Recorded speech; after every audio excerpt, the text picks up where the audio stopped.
ಚಿಂದಿ ಉಡಾಯಿಸೋ ಖಾರ ಬಣ್ಣ ರುಚಿಯನ್ನು ನೀಡುತ್ತದೆ. ಆಚಿ ಮೆಣಸಿನ ಪುಡಿ ಚಿಂದಿ ಉಡಾಯಿಸೋ ಖಾರ ಬಣ್ಣ ರುಚಿ. ಅದಾಗದ್ಮೇಲೆ ಏನಾಯಿತು, ಇವಾಗ ಏನಿದೆ ಅಭಿಮಾನ ಸ್ಟುಡಿಯೋ ಅದು ಆಪೋಸಿಟ್ ಒಂದು ಜಾಗ ಕೊಟ್ಟರು. ಅಲ್ಲಿ ಸಿದ್ದರಾಮಯ್ಯ ಅವರು ಬಂದ್ಬಿಟ್ಟು ಗುಡ್ಲಿ ಪೂಜೆನೂ ಮಾಡಿದ್ರು. ಮಾಡಿದ ಅವತ್ತು ಈವ್ನಿಂಗೆ ಅದಕ್ಕೆ ಸ್ಟೇ ತಂದುಬಿಟ್ರು. ಆ ಸ್ಟೇ ತಂದವನು ಅವ್ನು ಆ್ಯಕ್ಚುಲಿ ನಮ್ಮ ಫ್ರೆಂಡೇ, ಅವನು ನಮ್ಮ ಜೂನಿಯರ್, ನಮ್ಮ ಸ್ಕೂಲೇ ಓದಿದ್ದವನು.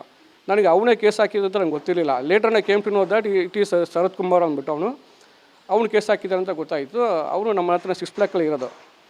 ಕರೆದ್ಬಿಟ್ಟು ಕೇಳಿದೆ, ಏನು ಮಾಡಿದ್ರು ನಮ್ಮ ಅಣ್ಣವ್ರು ನಿನಗೆ, ಏನಕ್ಕೆ ಕೇಸ್ ಹಾಕಿದ್ಯಾ ನೀನು, ಈ ಥರ ಸ್ಟೇಟಸ್ ಇದೆಯಲ್ಲ ಅಂತ ಕೇಳಿದ್ದಕ್ಕೆ ಅವ್ರು ಏನು ಹೇಳಿದ್ರು ಅಂದರೆ, ನೋಡು ನನಗೆ ನಿಮ್ಮ ಗುರುಗಳ ಬಗ್ಗೆ ನಮಗೇನು ಇದ್ದಿಲ್ಲಪ್ಪ, ಅವ್ರ ಕಂಡ್ರೆ ನಮಗೂ ಗೌರವ ಇದೆ. ಬಟ್ ಏನಂದರೆ ಅದು ಫಾರೆಸ್ಟ್ ಬಫರ್ ಝೋನಲ್ಲಿ ಇದೆ. ಅದು ಬಂದುಬಿಟ್ಟು ವಿಷ್ಣುವರ್ಧನ್ ಅವ್ರಿಗೆ 2 ಎಕರೆ ಕೊಡ್ತಾರೆ. I am fine, I welcome that. But 2 ಎಕರೆ ಕೊಟ್ಟ ಮೇಲೆ ಅಕ್ಕಪಕ್ಕ ಇರೋದು ಫಾರೆಸ್ಟ್ ಝೋನೆಲ್ಲ ಹೊಡ್ಕೊಂಡ್ಬಿಡ್ತಾರೆ ಪೊಲಿಟಿಷಿಯನ್ಸು. ಅದಕ್ಕೋಸ್ಕರ ನಾನು ಕೇಸ್ ಹಾಕಿರೋದು, ನನಗೂ ವಿಷ್ಣುವರ್ಧನ್ ಮೇಲೆ ಏನೂ ಇಲ್ಲ ಅಂತ ಅವ್ರು ಹೇಳಿದ್ರು. ಸರಿ ಆಯಿತು, ಅದನ್ನು ಕ್ಯಾನ್ಸಲ್ ಆಯಿತು. ಕೊನೆಗೆ ಮನೆಯವ್ರು ಏನು ಮಾಡಿದ್ರು, ಇದು ಆಮೇಲೆ ಹೇಳಿದಲ್ಲ ಶ್ರೀನಿವಾಸನ್ ಅವರು ಬಾಲಣ್ಣ ಮಗ, ಅವರು ಡ್ರಿಂಕ್ಸ್ ಮಾಡಿಬಿಟ್ಟು ಲೈವ್ ಟಿ ವಿಯಲ್ಲಿ ಬಂದುಬಿಟ್ಟು ಫುಲ್ಲು ನಮ್ಮ ಅಣ್ಣವ್ರ ಬಗ್ಗೆ ಅವ್ನಿಗೆ ಯಾಕೆ ಕೊಡಬೇಕು, ಇವ್ನಿಗೆ ಯಾಕೆ ಕೊಡಬೇಕು ತುಂಬ ಕೆಟ್ಟ ಪದಗಳನ್ನು ಯೂಸ್ ಮಾಡಿ ಅದು ಅಮ್ಮವ್ರು ನೋಡಿಬಿಟ್ಟು ಭಾರತಿ ಅಮ್ಮವ್ರು ತುಂಬ ನೋವಾಗಿ ನಮ್ಗೆ ಯಾಕೆ ಬೇಕು ಈ ಜಾಗ, ಹಿಂಗೆಲ್ಲ ಅನಿಸ್ಕೊಂಡು ಬೇಕಾ ಜಾಗ ಅಂತ ಅವ್ರಿಗೆ ಆ ಟೈಮಲ್ಲೇ ಫೀಲ್ ಆಯಿತು. ದೆನ್ ಸಿ ಅಪ್ರೋಚ್ ಗೌರ್ಮೆಂಟ್ಗೆ ಅಪ್ರೋಚ್ ಮಾಡಿಬಿಟ್ಟು ನಂಗೆ ಬೇರೆ ಜಾಗ ಕೊಡಿ ಅಂತ ಹೇಳಿದಾಗ ಗೌರ್ಮೆಂಟ್ ಅವರು ಒಂದು 3-4 ಜಾಗ ತೋರಿಸಿದ್ರು, ಇಡೀ ಬೆಂಗಳೂರಲ್ಲೇ ತೋರಿಸಿದ್ರು. ಬಟ್ ಯಾವುದೋ ಅವ್ರಿಗೂ ಇಷ್ಟ ಆಗಲಿಲ್ಲ. ಕೊನೆಗೆ ಆಯಿತು, ಒಂದು ಕೆಲಸ ಮಾಡಿ ಮೈಸೂರಿಗೆ ಕೊಟ್ಬಿಡಿ ನಮಗೆ ಅಂತ ಕೇಳಿದಾಗ ಅವ್ರು ಗೌರ್ಮೆಂಟ್ ಸ್ಪಂದಿಸಿ ಮೈಸೂರಲ್ಲಿ ನಂಜನಗೂಡಲ್ಲಿ 5 ಎಕರೆ ಕೊಟ್ಟರು. ಅದು ನ್ಯೂಸ್ ಬಂದಿದ್ದ ತಕ್ಷಣ ಏನು ಮಾಡ್ಬಿಟ್ರು, ಅಭಿಮಾನಿಗಳೆಲ್ಲ ಮನೆ ಹತ್ರ ಹೋಗ್ಬಿಟ್ಟು ನೋಡಿ ನಾನು ಸತ್ತೋಗ್ಬಿಡ್ತೀನಿ, ನೀವೇನು ನಮ್ಮ ಮೈಸೂರು ಶಿಫ್ಟ್ ಮಾಡಿದ್ರೆ ಅಂತ ಹಿಂಗೆ ಅಂತ ಅಲ್ಲೆಲ್ಲ ಮನೆ ಹತ್ರ ಬಂದು ಇದು ಮಾಡಿದ್ರು. ಆವಾಗ ಅಮ್ಮ ಹೇಳಿದ್ರು, ಆಯ್ತಪ್ಪ ಒಂದು ಕೆಲಸ ಮಾಡೋಣ, 2 ವರ್ಷ ಕಾಯ್ತೀನಿ ನಾನು, ಇಲ್ಲೇ ಆದರೆ ನಮಗೂ ಸಂತೋಷನೇ, ಕಾಯ್ತೀನಿ ನೋಡೋಣ ಏನಾಗುತ್ತೆ ಅಂತ 2 ವರ್ಷ ಕಾಯ್ದರು. ತಿರ್ಗಾ ಅದು ಆಗಲಿಲ್ಲ, ಆಗೋದು ಸೂಚನೆನೇ ಕಾಣ್ತಿಲ್ಲ. ಅದಕ್ಕೆ ಮತ್ತೆ ರಿಕ್ವೆಸ್ಟ್ ಮಾಡಿಕೊಟ್ರು ಮೈಸೂರಿಗೆ ಕೊಡಿ ಅಂತ. ಆ ನಂಜನಗೂಡು ಜಾಗನೂ ಹೋಯ್ತು, ಅದು ಹೊಟ್ಟೈದು 2 ವರ್ಷದಲ್ಲಿ. ತಿರ್ಗಾ ಮತ್ತೆ ಇನ್ನೊಂದು ಜಾಗ ಕೊಟ್ಟರು. ಅದಕ್ಕೂ ಸ್ವಲ್ಪ ಏನೇನೋ ಲಿಟಿಗೇಷನ್ ಇತ್ತು. ಕೊನೆಗೆ ಅದನ್ನು ಪಾಪ ಇವರು ಮನೆಯವರು ಅಲ್ಲೆಲ್ಲ ಓಡಾಡಿ ಎಲ್ಲ ಮಾಡಿ ಕೊನೆಗೆ ಅದು ಆಗಿ ಕೊನೆಗೆ ಒಂದು ಮೆಮೊರಿಯಲ್ ಆಗಿದೆ. ಇವತ್ತು ಮನೆಯವರು ಅಲ್ಲಿ ಹೋಗಲಿಲ್ಲ ಅಂದರೆ, ಮೈಸೂರಿಗೆ ಹೋಗಲಿಲ್ಲ ಅಂದರೆ ವಿಷ್ಣುವರ್ಧನ್ ಸ್ಮಾರಕ ಇವತ್ತಿಗೂ ಆಗ್ತಾಯಿರಲಿಲ್ಲ. ಇವತ್ತೇನಾಗಿದೆ ಇದು ಧ್ವಂಸ ಮಾಡಿದಾರಲ್ವ ಅದೇ ಆಗ್ತಾಯಿತ್ತು. ಬಟ್ ಈಗ ಇದನ್ನು ಹೆಂಗೆ ಉಳಿಸ್ಕೊಬೋದು ಅಂದರೆ ಗೌರ್ಮೆಂಟ್ ಅವರು ಮುಂದೆ ಬರಬೇಕು. ಅವ್ರದ್ದೇ ಪ್ರಾಪರ್ಟಿನ ಅದು ಯಾರೋ ಮಾಲ್ ಕಟ್ತಾರೆ, ಅವ್ರು ಕೊಂಡ್ಕೊಂಡಿದ್ದಾರೆ ಅಂತ ಹೇಳ್ತಿದ್ದಾರೆ. ಅದು ಎಷ್ಟು ಸತ್ಯ ಅಂತ ಗೊತ್ತಿಲ್ಲ. ಅದು ಗೌರ್ಮೆಂಟ್ ಪ್ರಾಪರ್ಟಿ ಅವ್ರು ಹೆಂಗೆ ತೊಗೊತಾರೆ ಗೊತ್ತಿಲ್ಲ. ಸೊ ಗೌರ್ಮೆಂಟ್ ಅವರು ಬಂದುಬಿಟ್ಟು ಇದಕ್ಕೆ ಇನ್ವಾಲ್ವ್ ಆಗಿಬಿಟ್ಟು ಆ ಜಾಗ ಉಳಿಸ್ಕೊಟ್ರೆ ಆಗುತ್ತೆ. ಇದು ಇಲ್ಲಾಂದರೆ ಇದು ಭಾಳ ಕಷ್ಟ ಸರ್.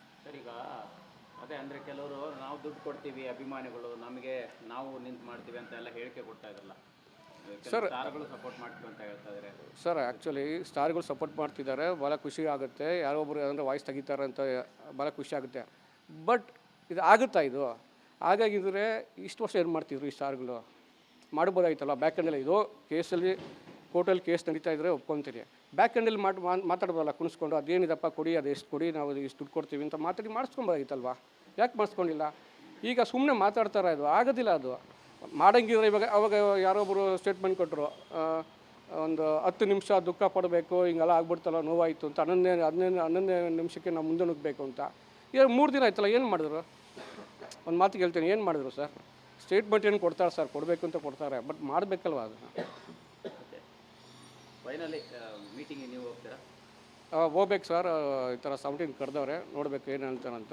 ಆದರೆ ಒಂದು ವಿಷಯ ಹೇಳಕ್ಕೆ ಬರ್ತೀನಿ, ಇವರು ಮನೆಯವರು ಸ್ಪಂದಿಸ್ತಿಲ್ಲ ಅಂತ ಒಂದು ಇದಿದೆಯಲ್ಲ ಅವ್ರ ಮೇಲೆ ಒಂದು ಅಲಿಗೇಷನ್ಸು, ಇದು ಖಂಡಿತ ಸುಳ್ಳು. ಇದು ಯಾಕಂದರೆ ಫ್ರಮ್ ಮನೆಯವ್ರ ಪಾಯಿಂಟ್ ಆಫ್ ವ್ಯೂಲಿ ನಾವು ನೋಡಿದ್ರೆ ಇದು ಆಗ್ತಾನೇ ಇರಲಿಲ್ಲ. ಅವರು ನೋಡಿ, ಅಮ್ಮವ್ರಿಗೆ ವಯಸ್ಸಾಗ್ತಿದೆ, ಅವ್ರು ಇದ್ದವಳೇ ಅದು ಮಾಡಿ ಮುಗಿಸ್ಬೇಕು ಅಂತ. ಇವಾಗ ನಾನಿರುವಾಗಲೇ ಇದಿಷ್ಟು ಕಷ್ಟ ಆಗ್ತಿದೆ, ನಾನು ಹೋಗ್ಬಿಟ್ರೆ ಇನ್ನೂ ಯಾರಪ್ಪ ಮಾಡ್ತಾರೆ?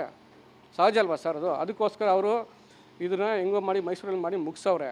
ಇದನ್ನು ಕಮರ್ಷಿಯಲ್ಗೆ ಹೋಗಿದ್ದಾರೆ, ಅದಕ್ಕೆ ಹೋಗಿದ್ದಾರೆ ಅಂತ ಅಭಿಮಾನಿಗಳು ಯಾರೋ ಇಷ್ಟ ಆಗದೆ ಇರೋರು. ಕೆಲವು ಟೈಮಲ್ಲಿ ಮನೆಯವರು ಸ್ಪಂದಿಸಲ್ಲ, ಎಲ್ಲದಕ್ಕೂ ಸ್ಪಂದಿಸೋಕ್ಕಾಗಲ್ಲ ಸರ್.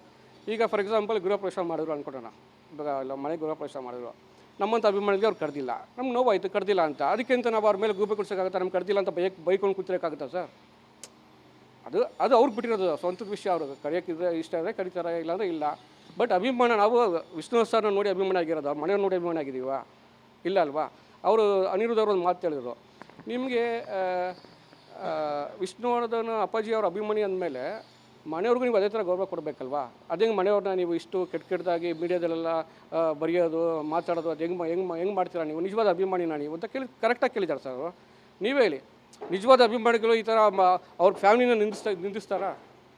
ಅವ್ರ ಫ್ಯಾಮಿಲಿ ಬಗ್ಗೆ ಕೆಟ್ಟದಾಗಿ ಮಾತಾಡ್ತಾರಾ? ಇಲ್ಲ. ಇದು ಅದಕ್ಕೆ ಅವ್ರು ಹೇಳ್ತಾ ಇದ್ದಾರೆ, ಇದು ನಿಜವಾದ ಅಭಿಮಾನಿಗಳು ಈ ಕೆಲಸ ಮಾಡೋದಿಲ್ಲ ಅಂತ. ಅವ್ರು ಯಾವಾಗಲೂ ನಾವು ನಮ್ಮ ಬೀದಿಯಲ್ಲಿ ರಾಜಾಜಿನಗರಲ್ಲಿ ಗಣೇಶ ಕುಣಿಸಿದ್ವಿ, ಹೋಗಿ ಕರೆದ್ವಿ, ಪಾಪ ಬಂದಿದ್ದರು. ಬಂದುಬಿಟ್ಟು ಮನೆಗೆಲ್ಲ ಕೂತ್ಕೊಂಡು ಆಮೇಲೆ ಇನ್ನೊಬ್ರು ನಮ್ಮ ಸ್ನೇಹಿತರ ಮನೆಗೆ ಗೃಹಪ್ರವೇಶಕ್ಕೆ ಹೋಗಿದ್ರು. ಇನ್ನೊಬ್ರು ಸ್ನೇಹಿತರ ಮಗಳ ಮದುವೆಗೆ ಹೋಗಿದ್ರು. ಎಲ್ಲ ಸ್ಪಂದಿಸ್ತಾ ಇದ್ದಾರಲ್ವಾ. ಎಲ್ಲ ಕಾರ್ಯಕ್ರಮಕ್ಕೆ ಹೋಗೋಕ್ಕಾಗಲ್ಲ ಸರ್. ಅವ್ರದ್ದೇ ಕೆಲವು ಪ್ರೋಗ್ರಾಮ್ಸ್ ಇರುತ್ತೆ. ಇವಾಗ ನಾವೊಂದು ಕಾರ್ಯಕ್ರಮ ಮಾಡಿದ್ವಿ, ಈ ಸ್ಟ್ಯಾಚು ಓಪನ್ ಮಾಡಿದ್ವಲ್ಲ ನಾವು ಟೋಲ್ಗೇಟಲ್ಲಿ, ಅಲ್ಲಿ ಒಂದು ಚಿಕ್ಕ ಸ್ಟ್ಯಾಚು ಪುತ್ತಲ್ಲಿ 3D ಸ್ಟ್ಯಾಚು ಬಿಡುಗಡೆ ಮಾಡಿದ್ವಿ. ಅದಕ್ಕೆ ಅವ್ರು ಬರಲಿಲ್ಲ. ಏನು ಮಾಡೋಕ್ಕಾಗುತ್ತೆ, ಬರಲಿಲ್ಲ. ಅವ್ರಿಗೆ ಯಾವುದೋ ಶೂಟಿಂಗ್ ಇತ್ತು, ಬರಲಿಲ್ಲ, ಅಷ್ಟೇ ಬಿಟ್ಬಿಡ್ಬೇಕು ಅದನ್ನ. ಅದು ಬರಲಿಲ್ಲ ಅಂತ ಅವ್ರ ಬಗ್ಗೆ ಕೆಟ್ಟದಾಗಿ ಮಾತಾಡೋದು ತಪ್ಪು. ಇದು ನಿಜವಾಗ್ಲೂ ಇದು ನಾನು ಖಂಡಿಸ್ತೀನಿ. ಈ ಥರ ಅಭಿಮಾನಿಗಳು ಯಾರೇ ಅಭಿಮಾನಿಗಳು ನಿಜವಾದ ವಿಷ್ಣುವಣ್ಣನ ಮೇಲೆ ಅವ್ರಿಗೆ ಪ್ರೀತಿ ಇದ್ದರೆ ಅವ್ರ ಮನೆಯವ್ರ ಬಗ್ಗೆ ಯಾರೂ ತಪ್ಪಾಗಿ ಮಾತಾಡಬಾರ್ದು ಅಷ್ಟೇ. ನಿಮ್ಮ ಹೆಸರು? ಸರ್ವಣ ಸರ್, ಡಾಕ್ಟರ್ ವಿಷ್ಣುವರ್ಧನ್ ಸೇನಾ ಸಮಿತಿ ಅಧ್ಯಕ್ಷರು, ಟೋಲ್ಗೇಟ್ ಸರ್ಕಲ್.